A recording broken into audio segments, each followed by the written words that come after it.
Right breaking చూస్తున్నాం. కడప జిల్లా Proddatur jail నుంచి రిమాండ్ ఖైదీగా ఉన్న దొంగ పరారయ్యాడు. జైలు సిబ్బంది కళ్లు గప్పి పారిపోయాడు. దీంతో జైలు సిబ్బంది పోలీసులు గాలింపు చర్యలు చేపట్టారు. గతంలో టంగుటూరులో పట్టపగలే దొంగతనం చేస్తుండగా దొంగను పట్టుకున్నారు. దేహశుద్ధి చేసిన గ్రామస్తులు పోలీసులకు అప్పగించారు. 3 రోజుల కిందట రాజుపాలెం పోలీసులు అరెస్ట్ చేసి రిమాండ్కు తరలించారు. రిమాండ్ ఖైదీ మహమ్మద్ రఫీ ప్రొద్దుటూరు జైలు నుండి పరారీ కావడం సంచలనం కలిగించింది.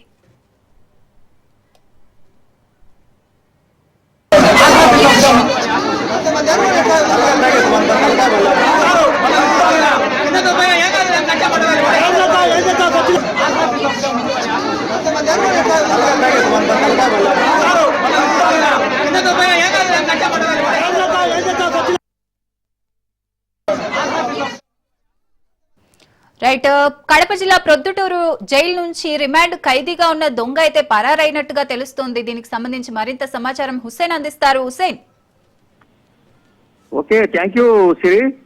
అనేకమైనటువంటి దొంగతనాల్లో అంతర్రాష్ట్ర దొంగగా ముద్రపడినటువంటి రిమాండ్ ఖైదీ ఒకరు ఇవాళ కడప జిల్లా ప్రొద్దుటూరు సబ్ జైలు నుంచి పరారు కావడం సంచలనంగా మారింది. ఇవాళ తెల్లవారుజామున జరిగినటువంటి ఈ సంఘటన జిల్లా వ్యాప్తంగా ఉండేటువంటి జైలు అధికారులతో పాటు పోలీసు అధికారులను కూడా ఉలిక్కి పడేటట్టు చేసింది. అయితే ఇందుకు సంబంధించినటువంటి వివరాల్లోకి మనం వెళ్తే కనుక 3 రోజుల క్రితం జిల్లాలోని రాజుపాలెం మండలం టంగుటూరు గ్రామంలోని ఓ ఇంట్లో పట్టపగలే చొరబడి దొంగతనం చేసేందుకు మహమ్మద్ రఫీ అనేటువంటి ఒక దొంగ ప్రయత్నించాడు. విషయాన్ని గ్రహించినటువంటి గ్రామస్తులు దొంగను పట్టుకుని దేహశుద్ధి కూడా చేయడం జరిగింది. స్థానికంగా ఉంటున్నటువంటి రాజుపాలెం పోలీసులకు ఆ తర్వాత స్థానికులు అప్పగించారు. దీంతో అదే దొంగను అరెస్టు చేసినటువంటి పోలీసులు కోర్టుకు హాజరుపరచడం కూడా జరిగింది. కోర్టు దొంగ అయినటువంటి మహమ్మద్ రఫీకి రిమాండ్ విధించడం జరిగింది. అయితే ఇవాళ దొంగ ఉదయం జైలు సిబ్బంది కళ్ళు గప్పి పారిపోయాడు. దీంతో జైలు సిబ్బందితో పాటు పోలీసులు దొంగను వెతికే పనిలో పడ్డారు. అయితే దొంగ ఇవాళ ఉదయం పారిపోయాడనేటువంటి అంశాన్ని జైలు సిబ్బంది కొంతసేపటి వరకు గోప్యంగా ఉంచడం జరిగింది. మహమ్మద్ రఫీ కోసం తీవ్రమైనటువంటి గాలింపు చర్యలు కూడా చేపట్టారు. అయితే పారిపోయిన ఈ దొంగపై రాష్ట్ర వ్యాప్తంగా అంటే ఆంధ్ర రాష్ట్ర వ్యాప్తంగా మొత్తం 25 కేసులకు పైగా నమోదు కావడం జరిగింది. ఈ అనేకమైనటువంటి కేసుల్లో అంతర్రాష్ట్ర దొంగగా ముద్రపడ్డ మహమ్మద్ రఫీ జైలుకు సంబంధించినటువంటి దాదాపు 40 అడుగుల ఎత్తున్నటువంటి గోడను ఎక్కి ఎలా పారిపోయాడనేటువంటిదే చాలా అనుమానాలకు తావిస్తోంది. Shri right, thank you Hussain.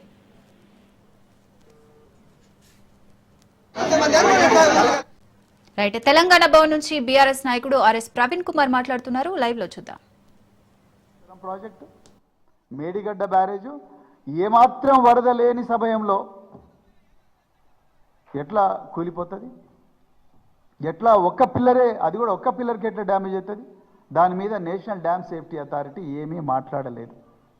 నేను ఎందుకు ఈ కంట్రోల్డ్ ఎక్స్ప్లోజన్ గురించి చెప్తున్నా అంటే ఇదే సమయంలో ఉక్రెయిన్ రష్యా మధ్యలో జరుగుతున్న యుద్ధంలో భాగంగా కకోవ్కా అనే ఒక డ్యామ్ను 50 సంవత్సరాల డ్యామ్ను దుండగులు కంట్రోల్డ్ ఎక్స్ప్లోజన్తో పేల్చేసారు.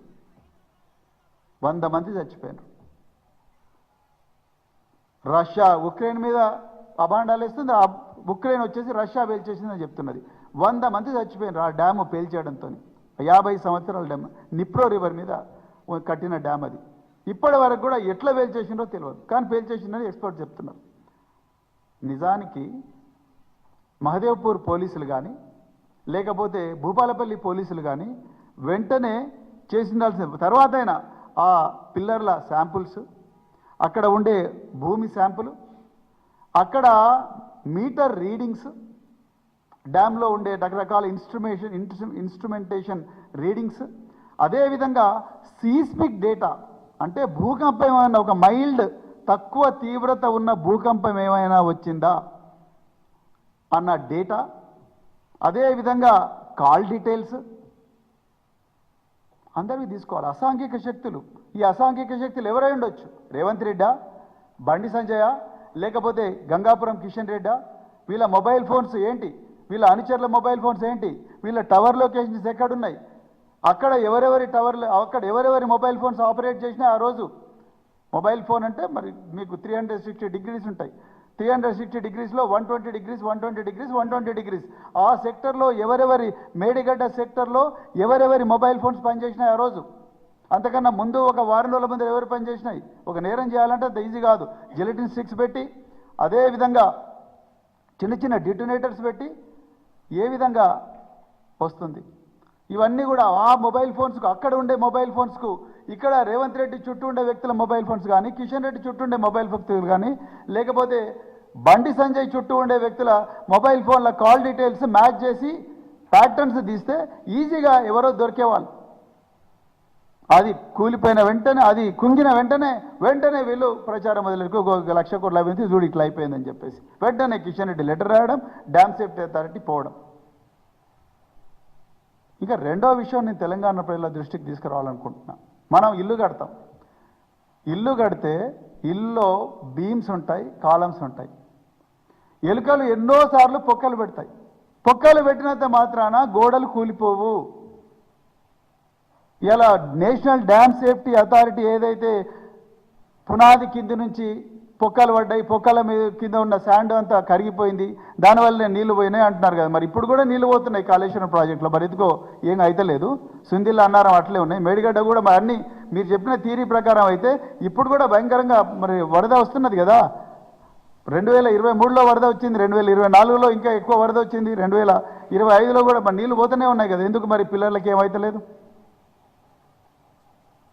ఇంకొకటి, చాలామంది ఇంజనీరింగ్ నిపుణులతో నేను చర్చించిన వాళ్ళు చాలా క్లియర్గా చెప్తా ఉన్నారు, ఎంత ఘోర ఉపద్రవం జరిగినా పిల్లర్లకు క్రాక్ రాదు. క్రస్ట్ గేట్లకు వస్తే వస్తుంది కానీ పిల్లర్లకు క్రాక్ రాదు అని చెప్తున్నారు చాలామంది ఇంజనీరింగ్ నిపుణులు. ఎక్కడ కూడా నేషనల్ డ్యామ్ సేఫ్టీ అథారిటీ రిపోర్ట్లో ఈ ఎక్స్ప్లోజన్ థియరీ గురించి ఎక్కడ మాట్లాడలేదు. పిల్లర్కు క్రాక్ రాదు, అది కూడా కింద నుంచి పైదాకా క్రాక్ రాదు. ఒక పిల్లర్కి మీరు చూడండి, ఇంట్లో ఒక బీమం తర్వాత కాలం వీటికి ఎక్కడ కూడా క్రాక్స్ రావు. వస్తే గోడలకు అప్పుడప్పుడు టెంపరేచర్ ప్రెషర్ డిఫరెన్సెస్తో వస్తాయి. కానీ పిల్లర్లకు లేకపోతే అంటే కాలమ్స్కు బీమ్స్కు ఎప్పుడు కూడా క్రాక్స్ రావు.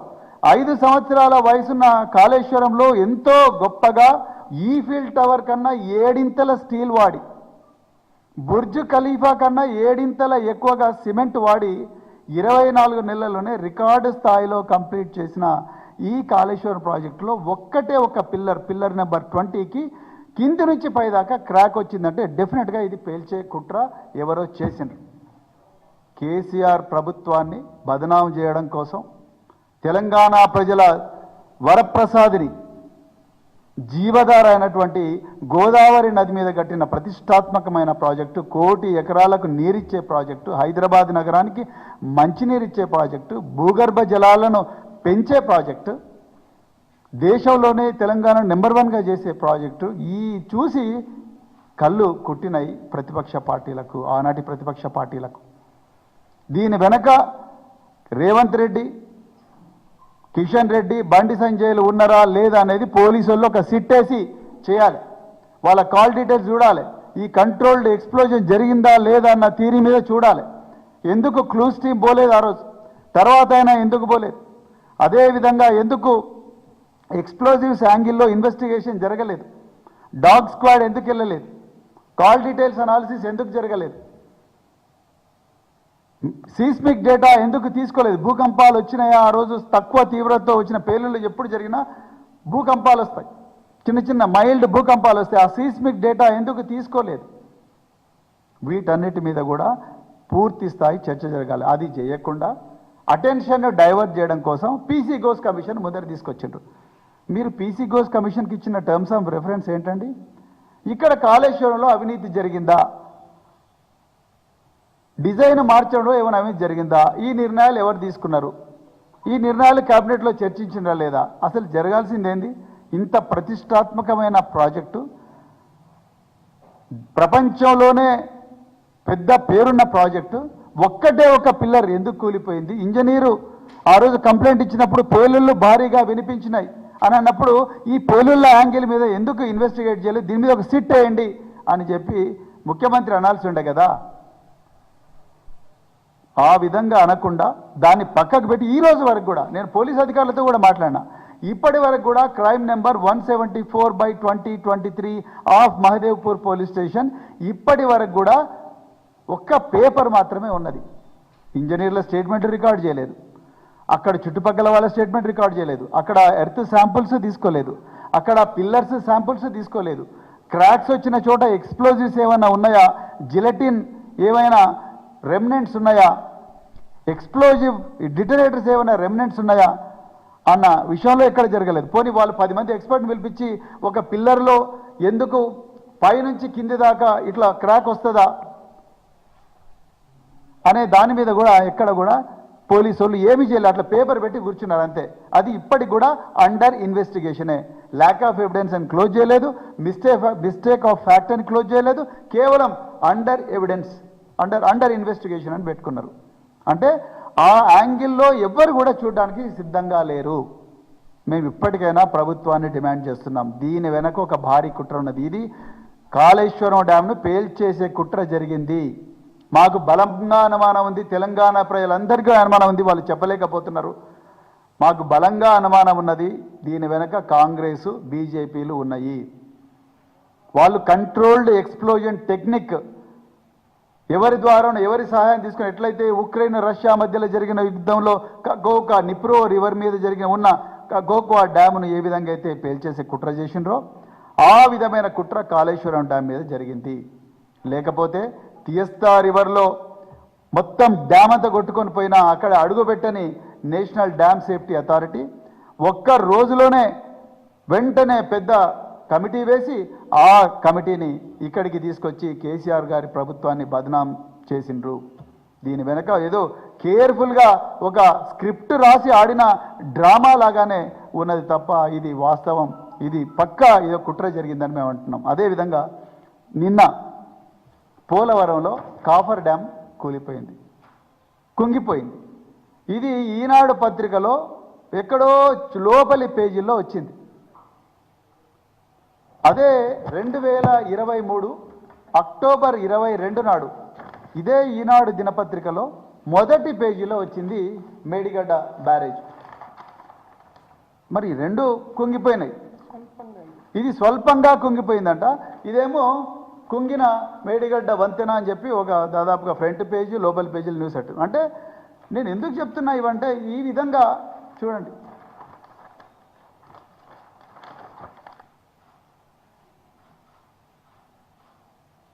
అంటే ప్రజలను తప్పుదోవ పట్టించి నిజాన్ని ప్రజలకు తెలవకుండా రామ్జీ నగర్ గ్యాంగ్ నేరస్తులు ఏ విధంగా అయితే అటెన్షన్ను డైవర్ట్ చేసి బ్యాంకుల ముందర ప్రజల దగ్గర నుంచి బంగారము వెండి డబ్బులు దోచుకొని పోతారో ఆ విధంగా ఈరోజు పీసీ ఘోష్ కమిషన్ అని లేకపోతే ఇంకొక కమిషన్ అని లేకపోతే ఇంకొక కేసు అని అక్రమ కేసులు పెట్టి ప్రజల దృష్టి మరలించడం తప్ప నిజంగా అసలు కాళేశ్వరం ఒక్కటే పిల్లరు ఎందుకు కుంగిపోయింది, దాని ఎందుకు ఆ పిల్లరు పొడుగుత ఎందుకు క్రాక్స్ వచ్చినాయి, దాని వెనక ఎవరైనా ఎక్స్ప్లోజివ్స్ పెట్టిందా లేదా అనే యాంగిల్లో ఇప్పటికి కూడా ప్రభుత్వం ఆలోచించడం లేదు. కావాలనే ఇలా కాళేశ్వరంను రిపేర్ ఏదైతే చిన్న ఆ బ్లాక్ నెంబర్ 7 ఉన్నదో ఆ బ్లాక్ నెంబర్ 7ను రిపేర్ కూడా చేయడానికి ప్రభుత్వం ఇష్టం లేదు. ఎందుకంటే రేవంత్ రెడ్డి ఈరోజు ఆంధ్ర పాలకుల ఆంధ్ర పెట్టుబడిదారుల ఏజెంట్. అందులో భాగంగానే ఇలా సీఎం రమేష్ 4th సిటీకి చీఫ్ కాంట్రాక్టర్గా 4,000 కోట్ల కాంట్రాక్టర్ తీసుకుంటాడు.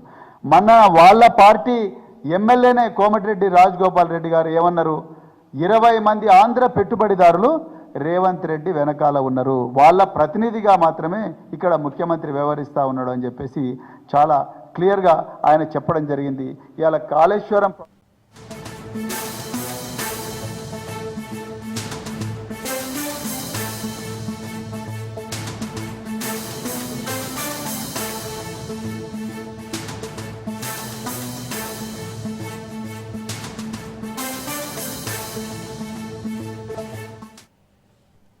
రైట్, బ్రేకింగ్ చూస్తున్న మహబూబాబాద్ జిల్లా గూడూరు మండలం రైతాంగానికి యూరియా కష్టాలు తీరడం లేదు.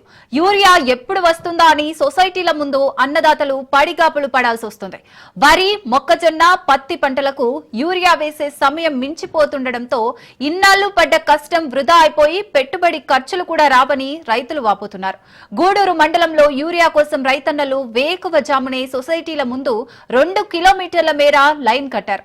వేల సంఖ్యలో రైతులు లైన్లో ఉన్నప్పటికీ వచ్చిన యూరియా మాత్రం వందల మందికి కూడా సరిపోకపోవడంతో అధికారులపై ఆగ్రహం వ్యక్తం చేస్తున్నారు. ఒక్కో రైతుకు దాదాపు 10ల సంఖ్యలో యూరియా బస్తాలు అవసరం కాగా వచ్చిన లోడ్ కేవలం 900 బస్తాలు మాత్రమేనని రైతులు వాపోతున్నారు. యూరియా కోసం పెద్ద సంఖ్యలో రైతులు రావడంతో పోలీసులు సైతం రంగంలోకి దిగి వారిని లైన్లో ఉంచాల్సి వచ్చింది. వ్యవసాయ పనులు మొదలై 2 నెలలవుతున్నా అధికారులు, పాలక ప్రభుత్వాలు యూరియా తెప్పించడంలో పూర్తిగా విఫలమయ్యాయని దుమ్మెత్తిపోస్తున్నారు.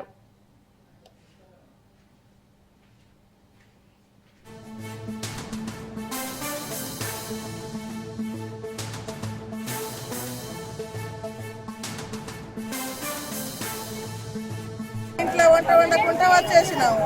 ఇప్పుడు ఇక్కడ ఎవరు పెడతారు మాకు? మీ అసంటోళ్ళకు, దొరలకు అందరికి అక్కడ తయారవుతాయి. మాకు రైతులకే ఏం తయారు కావు. ఎక్కడ మేము ఇట్లా నిలబడాలి, సావాలి, అయినా మాకు దొరకదు. ఆడ బస్తాలు లేవు. ఇప్పుడు పొద్దున వచ్చి నిలబడితే లాభం, 5 గంటలకు వస్తే లాభం, 4 గంటలకు వస్తే లాభం. ఇప్పుడు నిలబడి కాళ్ళు వస్తారా, ఆకలి కడుపు కాలుతుంది, మళ్ళీ ఇంటికి పోవడు. బస్తాలు లేవు. ఆడ ఎవరికి చెప్పుకోవాలి? ఓట్లు వేసేటప్పుడు సపోర్ట్ చేయక వస్తారు, ఓట్లు అడుగుతారు. కానీ ఇప్పుడు ఇట్లా నిలబడ్డారు, ఏం కోసం ఉన్నదని ఎవరైనా అడుగుతారా? ఇప్పుడు మాకు ఎవరు అడగరు. మాకు ఈ పరిస్థితి మాది. ఇప్పుడు బాగా వచ్చింది, అట్లా ఎట్లనో పక్కకు తిరిగి వచ్చినాం. ఇప్పుడు ఆడ కూడా నీళ్ళు వస్తున్నాయి. ఎట్లా పోవాలి మేము? మళ్ళీ పోయేటప్పుడు ఛార్జీలు ఎక్కువ అవుతున్నాయి. ఆటో కిరాయి మాట్లాడుకొని ఛార్జీలు ఎక్కువ పెట్టుకొని వస్తే కూడా బస్తా దొరుకుతలేదు. 3-4 రోజులకే తిరుగుతున్నాం మేమైతే. కూడా ఇస్తలేడు. శుక్రవారం వచ్చినాం, బెస్తారం వచ్చినాం. శుక్రవారం మొన్న రాలే, మళ్ళీ ఇయ్యాలి వస్తాయిగో ఇక్కడ ఇళ్ళలో ఏం చేస్తాం? ఒక్క బస్తా కూడా ఇస్తలేరు. ఇచ్చిన వరకే ఇస్తారు. 3 బస్తాలు 4 బస్తాలు అన్నా సరే ఎన్నో టోకన్ తీసుకున్నారని టోకన్ వాళ్ళకే 3 బస్తాలు పంపిస్తున్నారు. దొరుకుతాయి, అక్కడే ఉంటారు. మరి సపోర్ట్ ఏమి తీసుకోవాలి? అది కూడా ఇప్పుడు కూడా కష్టంగా అంటారు. కష్టంగా అయితే ఇప్పుడు లోకల్ వస్తారు, దుకాణంలో కూడా లేదు. మరి బస్తాలు ఎట్లయితే మరి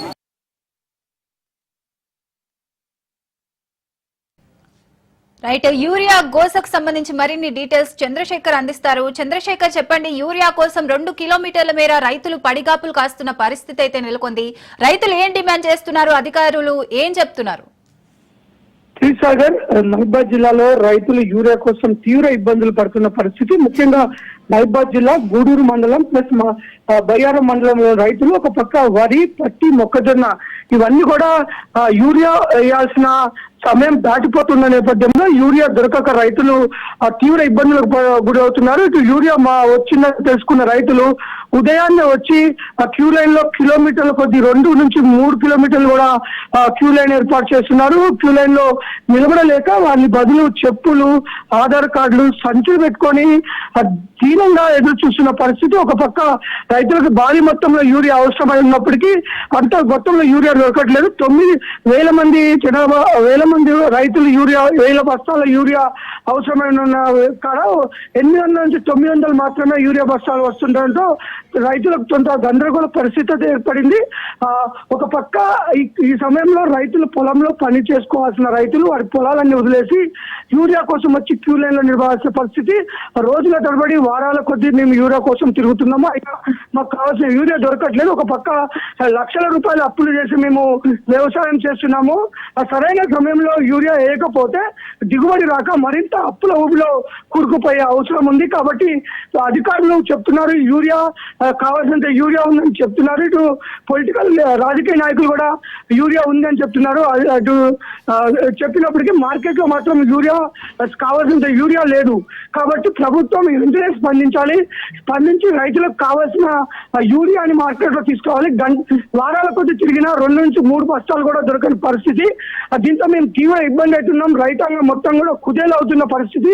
సకాలంలో యూరియా లేకపోతే లక్షల రూపాయల నష్టం జరిగిపోయి దిగుబడి రాక ఆత్మహత్యలు చేసుకోవాల్సిన పరిస్థితి ఉంటుంది. కాబట్టి వెంటనే అధికారులు స్పందించి మొత్తం ఇటు సహకార సొసైటీలలో కానీ ఇటు మన గ్రోమర్ సెంటర్ లో కానీ ఇటు ఎరువుల షాపులలో విధిగా యూరియా దొరికే విధంగా ఇటు చర్యలు తీసుకోవాలని రైతులు ధీరంగా వేడుకుంటున్న పరిస్థితి.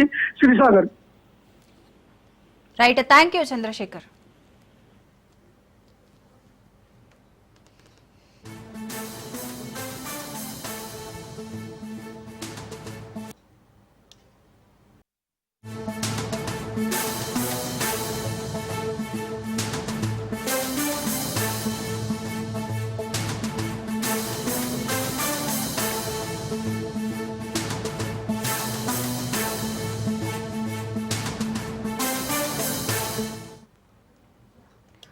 ఉమ్మడి ఆదిలాబాద్ జిల్లాలో ఎడతెరిపి లేకుండా వర్షాలు కురుస్తున్నాయి. గత రాత్రి నుండి కురుస్తున్న వర్షాలకు వాగులు వంకలు పొంగి పొర్లుతున్నాయి. లక్షెట్టిపేట, బెల్లంపల్లి పట్టణాల్లోని పలు కాలనీలలో వర్షపు నీరు ఇళ్లలోకి చేరింది.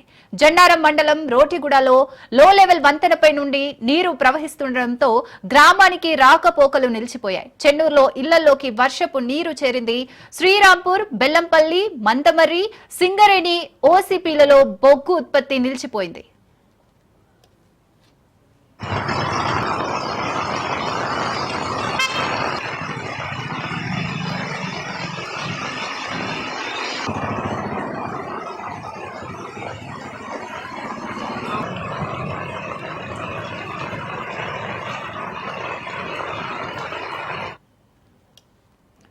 రైట్, లేటెస్ట్ వెదర్ రిపోర్ట్స్ మా ప్రతినిధి అరుణ్ కుమార్ అందిస్తారు. అరుణ్ కుమార్.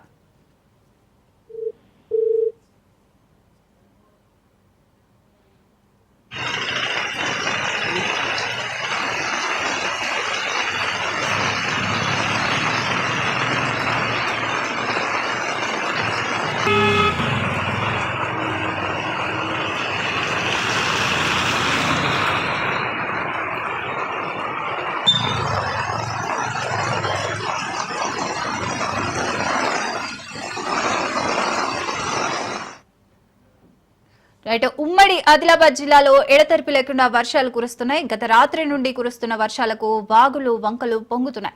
లక్షెట్టిపేట, బెల్లంపల్లి పట్టణాల్లోని పలు కాలనీలలో వర్షపు నీరు ఇళ్లలోకి చేరింది. జన్నారం మండలం రోటిగూడ లో లెవెల్ వంతెనపై నుండి నీరు ప్రవహిస్తుండటంతో గ్రామానికి రాకపోకలైతే నిలిచిపోయాయి. చెన్నూరులో ఇళ్లలోకి వర్షపు నీరు చేరింది. శ్రీరాంపూర్, బెల్లంపల్లి, మందమర్రి, సింగరేణి ఓసీపీలలో బొగ్గు ఉత్పత్తి నిలిచిపోయింది.